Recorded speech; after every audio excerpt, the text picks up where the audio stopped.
रूबरू mister India 2020-21 के finale की शाम आ ही गई, जिसकी शुरुआत हुई पहले सेमीफाइनल राउंड से। इस मौके पर सारे 33 कंटेस्टेंट्स एक साथ जमा हुए। किसी को बेस्ट स्माइल के लिए अवार्ड मिला, किसी को बेस्ट वॉक के लिए, किसी को बेस्ट फिजिक के लिए, किसी को टैलेंट के लिए और किसी को पर्सनैलिटी के लिए। भाई, ब्यूटी पेजेंट्स में हर एक प्रतियोगी में कुछ ना कुछ खूबी होती है, इसलिए रूबरू ग्रुप ने इन प्रतियोगियों की हर खूबी को नवाजा। देश भर से आए हुए इन प्रतियोगियों ने अपनी फिजिक, अपने टैलेंट, अपने लुक्स और अपनी पर्सनालिटी पर बहुत मेहनत की है, इसलिए सभी का सम्मान करना जरूरी है। इसलिए सेमीफिनाले की शाम में ये सम्मान दिया गया हर एक प्रतियोगी को। इस मौके पर शो के होस्ट थे एक्स कंटेस्टेंट गौरव सिपानी, जिन्होंने सबका एंटरटेनमेंट किया। रूबरू ग्रुप के वाइस प्रेसिडेंट पंकज खरबंदा ने हर संभव प्रयास किया कि हर प्रतियोगी को उनके टैलेंट के लिए कुछ ना कुछ मिले, और इस मौके पर टीम रूबरू और आए हुए मेहमानों ने इन सभी प्रतियोगियों को एक एक अवार्ड से नवाजा। इन प्रतियोगियों के साथ साथ रूबरू मिस्टर इंडिया से जुड़े हुए हर गुरु ने भी इस मौके पर अपनी खुशी हमारे साथ बांटी।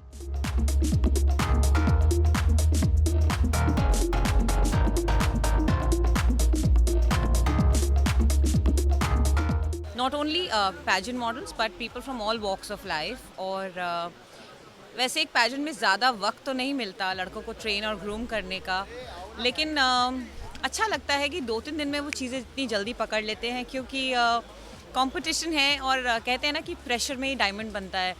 तो छोटे छोटे मौके मिलते हैं हमें इनके साथ इंटरेक्शन में।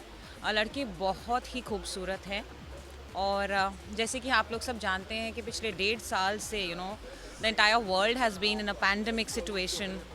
तो आई थिंक इन लड़कों ने बहुत ज़्यादा ही मेहनत की है और वेट किया है इस दिन का, इस अवसर का, कि आकर अपना जितने स्किल्स हैं वो आकर के शोकेस करें यहाँ पर पे। तो वो खुद भी बहुत प्रिपेयर्ड हैं। अब आपको 1-1.5 साल मिले तो आप तो कोई भी एग्ज़ाम क्रैक कर सकते हो। तो so they are very groomed, and we have just kind of put a polish on them little bit, but ये जर्नी यहाँ ख़त्म नहीं होती। आप जैसे कि जानते हैं कि जो विनर्स हैं रूबरू मिस्टर इंडिया 2021 के, ये इंटरनेशनल पैजेंट्स में जाते हैं, तो इनकी ट्रेनिंग चलती रहती है। It's an on going process. सब कुछ यहाँ कल रात को या जब भी फिनाले है ख़त्म नहीं होगा। अभी इनकी ज़िंदगी शुरू हुई है और बहुत लंबा सफ़र है। यहाँ से कुछ सीखेंगे, खुद कुछ लेकर आएंगे, खुद आगे की जर्नी में सीखेंगे, और ये प्रोसेस चलता रहेगा। तो मुझे तो बहुत ज़्यादा मज़ा आया और मैंने बहुत कुछ सीखा भी, बिकॉज़ इनमें जुनून है, जज्बा है और हम में इच्छा है। So it's a good give and take relationship. फिर जब भी मैं 4 साल हो गए मुझे रूबरू के साथ एसोसिएट हुए, और जब भी मैं आता हूँ स्टेज पे ऑलवेज फील कि मेरी जर्नी यहीं से शुरू हुई थी। तो एक बहुत छोटे स्टेप से हर कोई शुरू करता है, किसी को नहीं पता कि फ्यूचर क्या होने वाला है, but I think it's a stepping stone for everybody. And whenever I step on the stage बहुत अच्छी फीलिंग आती है। लगता है कि ये मेरा लक था, मेरी मेहनत थी, मैं यहाँ से शुरू करा, I have reached where I am today. So I think it's a good feeling. So I tell you the guys are very good, they want to listen. उनको सुनना पसंद है। बहुत कम लोग ऐसे होते हैं जो क्रिटिक्स ले पाते हैं। तो जो भी वो चीज़ उनमें कहते नहीं है, जागरूकता है, एक जानने की इच्छा है। तो जब आप में जानने की इच्छा होती है तो आप सीखते हैं। तो I was very happy to see the guys that they want to learn. So they all took all the tips, and बहुत सारे लोगों ने क्वेश्चंस पूछे। बहुत ही कुछ क्वेश्चंस बहुत छोटे और सिली थे, बट आई थिंक जब ज़्यादा क्वेश्चन पूछते हैं तभी आप सीखते हैं। सी मंच ये देता है बहुत कुछ। आपके ऊपर है कि आप उससे कितना लेते हैं और आप उसकी कितनी रिस्पेक्ट करते हैं, और आप वहाँ से आपकी उड़ान देखिए एक प्लेन की जैसे होती है। आप जैसे एक्सेलरेट करेंगे आप वैसे ऊपर जाएंगे। तो आई थिंक वो इन बच्चों के ऊपर, लड़कों के ऊपर डिपेंड करता है कि वो क्या करना चाहते हैं। वो सब इनके हाथ में है। मंच का काम है उन्हें एक प्लेटफॉर्म देना, उनको एक ज़रिया देना। वो हो चुका है, वो दे चुके हैं, बाकी आगे उनकी अपनी जर्नी है। सो टू माई सरप्राइज, जो छोटे शहरों से, जब कहना गलत होगा कि छोटे शहरों के लोग हैं, बट आई थिंक उनमें टैलेंट बहुत ज़्यादा है, उनमें एक एंथुजियाज़म है, उनमें जानने की और सीखने की बहुत इच्छा है। तो I think that's a very good thing. और आज के टाइम में मुझे लगता नहीं है छोटा शहर और बड़ा शहर कुछ रह गया है। तो जहाँ से भी अगर आप में एक वो इच्छा है, आप में एक मोटिवेशन है कुछ करने का, and you will do it. And I think all these 34 guys सबके सब एक बराबर हैं, और एक विनर डिसाइड करना बहुत मुश्किल होने वाला है यहाँ पर। डेफिनेटली जस्टिफाई किया। I am very very thankful to Rubaru for giving me this platform. And सब ने बहुत मेहनत की है, कड़ी मेहनत की है सब contestants, and I'm sure all of them will cross milestones, they will achieve success, and yes, they've all done justice to my outfits, each and every single one of them. I think they will all excel. See, I do more of ethnic and Indo-Western wear, but my creations are for the modern man, and I feel a man has been typecasted too long. So I'm here to shatter all those stereotypical myths, the preconceived notions, the previously considered normal. So I want to do something different, revolutionize the world of fashion for men. That's what my collection is about here. These guys are very raw as of now. I have not seen them in, they haven't walked the ram as yet in designer wear. So it was like a challenge for them too, but they pulled it off. They pulled it off, and I especially made a lot of costumes and this thing for them, especially as per their sizes, and keeping each of their skin tones, their stature, everything in mind. I've played around with the fabric, style. So I think all of them have done justice. I can't say one is good or the other one's bad. You know, they were all good. They were all good to me. Yeah. Well, hosting at such a big platform, which is Rubaru Mr. India, is itself an achievement. So I feel blessed, and yeah, of course, being previous participant and finalist, 2019 में मैंने यहाँ compete किया था. Rubaru has grown grand, or this is looking like an international platform.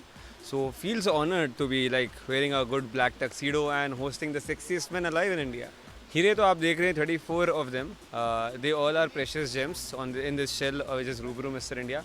और बाकी कितने talents, of course 90,000 people approach, and उसमें से चुने 34 ये stars जो Rubaru ने हैं.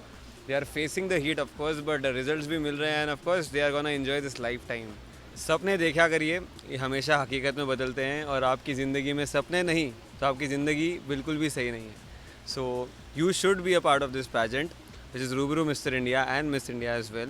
साथ ही साथ अपने एजुकेशन का फ़ायदा भी उठाएं. यहाँ पे पूरी पर्सनालिटी डेवलपमेंट आपकी हो जाती है, प्लस इंटरनेशनल टाइटल्स हैं यहाँ पे बहुत सारे रूबरू के पास.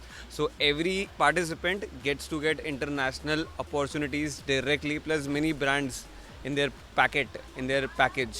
So this is a grand event, never miss it. And of course coming on Aaj Tak, what else do you want? मैंने अभी जितने भी कंटेस्टेंट्स को सुबह ट्रेन किया, और मैंने जितने भी बेसिकली मैंने जो एक इंडिया में जो हर किसी भी एक जो गवर्नमेंट जॉब होती है बेसिकली, उसमें बेसिकली फ़िटनेस का देखा जाता है कि कौन कितना फिट है. जैसे आर्मी, CISF, लाइक पुलिस, तो वो जो कुछ बेसिक उनका जो बेसिक होता है ना, वो मैंने इनसे करवा के देखा कि देख जेन्युइनली दे आर, बॉडी तो सभी बना लेते हैं, but genuinely they are fit और नॉट. तो मैंने टेस्ट लिए तो most of like 90% they are very fit. यार सीरियसली मुझे बहुत अच्छा लगा कि देख कि नहीं सिर्फ बॉडी नहीं है, जेन्युइनली दे आर फिट. और मैंने कुछ स्ट्रेंथ कार्डियो कराया, बहुत मज़ा आया इनके साथ काम करके मुझे, और बहुत अच्छे कंटेस्टेंट्स हैं. होप हमें इस साल बहुत अच्छा एक मिस्टर इंडिया मिले, और जो इंडिया को वहाँ जाके अच्छी कंट्री में अच्छी जगह पे जाके रिप्रेजेंट करे और हमारे इंडिया का नाम रोशन करे. ये नहीं बोलूँगा कि फ़िज़िक बॉडी से होता है. फ़िज़िक आपका होता है लीन बॉडी, जो आप रनिंग करके भी, कार्डियो करके भी बना सकते हैं. आपको जिम में जाना ही कंपलसरी है. ये कोई वो नहीं है कि कंपलसरी है कि जिम में ही जाना है. नहीं भाई, आप अपने घर में जाके भी कर सकते हो. बहुत सारे लोग ये बोलते हैं कि भाई हमें टाइम नहीं है. भाई 24 घंटे हर किसी इंसान के पास 24 घंटे होते हैं. बड़े से बड़ा एक्टर, मैं सबसे बड़ा example sir Akshay Kumar sir का दूंगा. वो जो सर इतनी शूटिंग करते हैं, इतना काम करते हैं, बट वो भाई अपना वर्कआउट नहीं छोड़ते हैं. और शाहरुख खान जो सर हैं, वो 3 बजे जिम जाते हैं यार रात को. और मैं ये कहूँगा कि हर किसी स्पोर्ट्स प्लेयर को और हर किसी भी देश के नागरिक को, मैं सिर्फ मिस इंडिया के लिए नहीं बोल रहा, हर किसी अपने देश का जो भी नागरिक है, हर किसी को 1 घंटा मैक्स टू मैक्स 1 घंटा अपनी बॉडी के लिए निकालना चाहिए. क्योंकि हम फिट रहेंगे तो हमारी सेहत अच्छी रहेगी, हमें बीमारियां नहीं होंगी तो हमारी लाइफ लॉन्ग अच्छी रहेगी. तो अच्छा खाना खाओ, अपनी हेल्थ पे ध्यान दो. ज़रूरी है कि यार हमें हर जगह जाना है, यहाँ से थोड़ा सा दूर जाना है तो हमें टैक्सी चाहिए, हमें बाइक ही चाहिए. क्यों ना हम वो करके जाएँ, उसमें हमारा कार्डियो हो रहा है, वो ज़रूरी है. जैसे मैं भी बहुत बार जिम जाता हूँ, तो मैं हर बार टैक्सी नहीं लेता, हर बार ऑटो नहीं लेता, मैं हर बार अपनी बाइक से नहीं जाता. मैं वो करके जाता हूँ यार, रनिंग करके जाता हूँ. क्यों यार, वार्म अप तो करनी है ना अंदर जाके बॉडी, तो वो करके जाओ, वार्म अप हो जाएगी बॉडी. सेमीफिनाले में इन सभी को अवार्ड तो मिल गया, लेकिन अभी मुख्य मुकाबला बाकी है, जहां पर से चुने जाएंगे वो प्रतियोगी जो देश और विदेश के मंच पर अपने देश का प्रतिनिधित्व करेंगे. और रूबरू ग्रुप की पूरी कोशिश है ये सारा टैलेंट अंतर्राष्ट्रीय मंच पर देश का परचम लहराए. तो तैयार रहिए फिनाले में, जहां पर ये सारे प्रतियोगी एक बार फिर से अपने फिजिक, अपने वॉक, अपनी पर्सनैलिटी, अपने लुक्स का जादू आखिरी बार जजेस पर चलाएंगे और उनमें से चुने जाएंगे 2020-2021 के रूबरू मिस्टर इंडिया के फाइनल कंटेस्टेंट्स। गोवा से नुपुर मौची के साथ अमित त्यागी, आज तक।